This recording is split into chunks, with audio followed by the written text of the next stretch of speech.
My fiancée tried to embarrass me in public, so I walked away and left her stunned. I'm a 32-year-old male, and I've always been the kind of guy who avoids drama. I believe in fairness, clear communication, and mutual respect in relationships. My fiancée, let's call her F, had a different outlook. She thrived on attention, especially in social settings.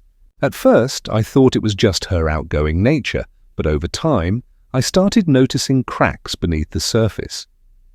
This is the story of how one seemingly ordinary night exposed F's entitlement and manipulative behavior, ultimately changing everything. It started with a dinner party that F insisted we attend.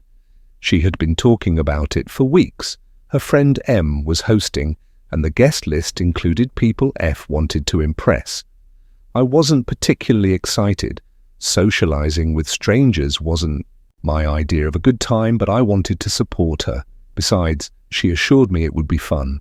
When we arrived, the atmosphere was lively, clinking glasses, laughter, and groups of people chatting. F immediately slipped into social butterfly mode, moving from one group to another. I hung back, nursing a drink and making polite small talk. When necessary, things seemed fine until dinner.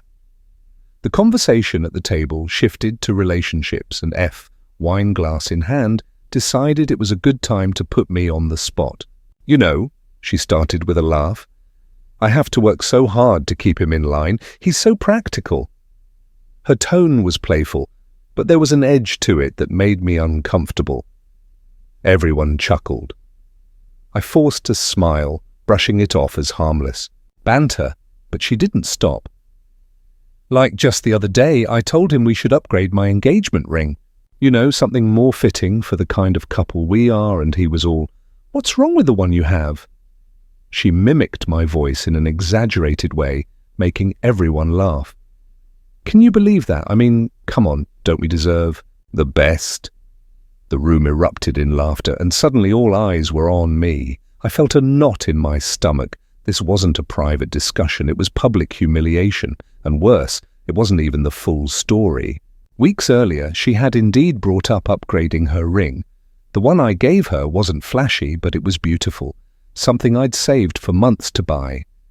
I explained to her that I wanted to focus on building our future, saving for a house, starting a family.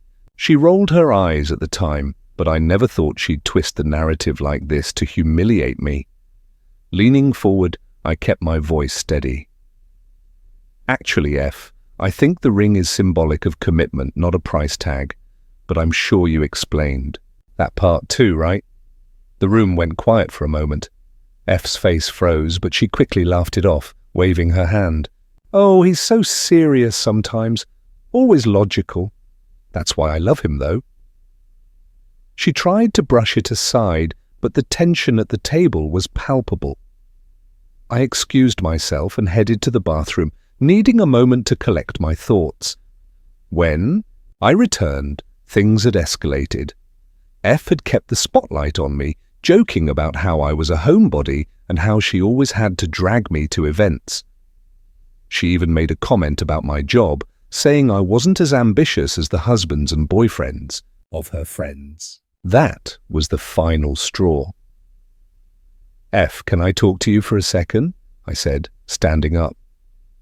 My tone left no room for argument. She hesitated, but followed me into the hallway. "What the hell are you doing?" I asked. "What?" she said, feigning innocence. "I'm just joking. Lighten up." "No," I said firmly. "You're not joking. You're tearing me down in front of people. Why? To make yourself look good? To get a laugh? What's the point?" Her expression shifted, irritated and defensive. "Oh, come on, you're being overly sensitive. That's just how I am. People love it." "Well, I don't," I shot back. "And I'm not going to sit there while you humiliate me to entertain your friends." She rolled her eyes, crossing her arms. "You're blowing this out of proportion. Everyone knows I'm just messing around." "Do they?" I asked. "Because it feels like you care more about impressing them than respecting me. And if that's the case, maybe we need to rethink this whole engagement." That hit a nerve. Her face turned red, and she snapped, "Oh, don't be dramatic. You're not going anywhere." That's when it hit me. She didn't think I'd leave. She thought I'd sit there, take her digs, and let her manipulate the situation, because I always had. But not this time. Without another word, I walked back into the dining room, grabbed my coat, and told the host I wasn't feeling well. F followed me, hissing under her breath, "If you leave, don't bother coming back." I paused, looked her in the eye, and said, "That's entirely up to you." Then I walked out. The days that followed were chaotic. F blew up my phone with calls and texts, alternating between apologizing and accusing me of overreacting. I ignored most of them, needing time to process. Eventually, she showed up at my apartment, demanding to talk. "You're really going to throw everything away over a few jokes?" she said, her voice dripping with entitlement. "This isn't just about the jokes, F," I replied calmly. "It's about respect. You don't seem to have any for me, and honestly, I'm not sure you ever did." She scoffed. "That's ridiculous. I love you. I put so much into this relationship." "And yet," I said, "you were willing to tear me down in front of your friends for attention. That's not love. That's selfishness." She tried to argue, but I stood my ground. Eventually she left, furious that her usual tactics weren't working.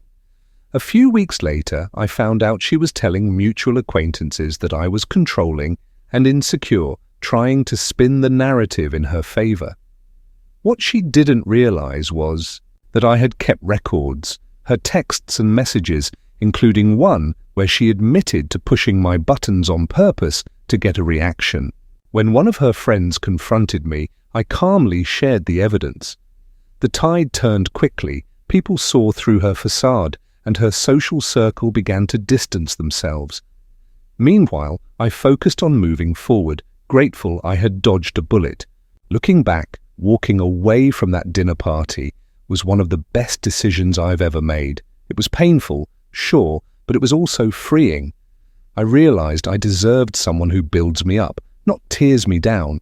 F's entitlement and manipulation may have left her speechless that night, but for me, it was the beginning of reclaiming my self-respect.